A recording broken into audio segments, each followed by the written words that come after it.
पंचवटी की सुबह शांत थी, जैसे वन खुद सांस धीरे ले रहा हो। उसी शांति में एक घर था जहां मर्यादा सबसे बड़ी डाल थी।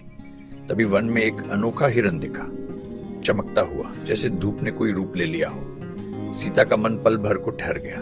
राम ने देखा और समझा भी कि वन में हर चमक सच नहीं होती। फिर भी उन्होंने कदम बढ़ाए, क्योंकि कई बार धर्म संदेह के बावजूद कर्तव्य निभाने को कहता है। लक्ष्मण सीता के पास रुके।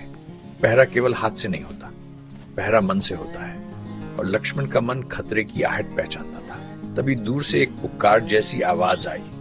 सीता चौंक उठी। डर इंसान से पहले उसके भीतर दौड़ता है, और डर अक्सर सबसे प्रिय आवाज का रूप ले लेता है। लक्ष्मण ने समझाया और फिर भी एक सुरक्षा सीमा बनाई। कहानी के कई रूपों में लोग इसे लक्ष्मण रेखा कहते हैं। मतलब बस इतना, मर्यादा की एक सीमा जिसे तोड़ना आसान है पर कीमत भारी होती है। भी एक साधु भेष में अतिथि आए। सीता ने आदर किया, क्योंकि करुणा उनका स्वभाव था, पर करुणा के साथ सावधानी भी चाहिए होती है। पल भर में वातावरण बदल गया, जैसे वन ने अपना संगीत रोक लिया हो। भक्त ने समझा, यह अतिथि नहीं, छल था।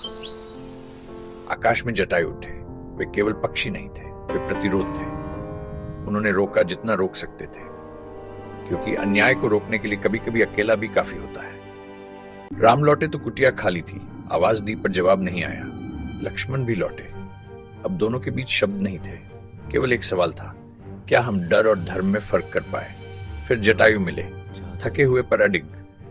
उन्होंने दिशा बताई, और राम के भीतर एक संकल्प उठ खड़ा हुआ। ये केवल खोज नहीं, ये न्याय का रास्ता था। इस घटना में सबसे बड़ा सवाल यही है, जब डर सामने हो तो धर्म कैसे बचता है?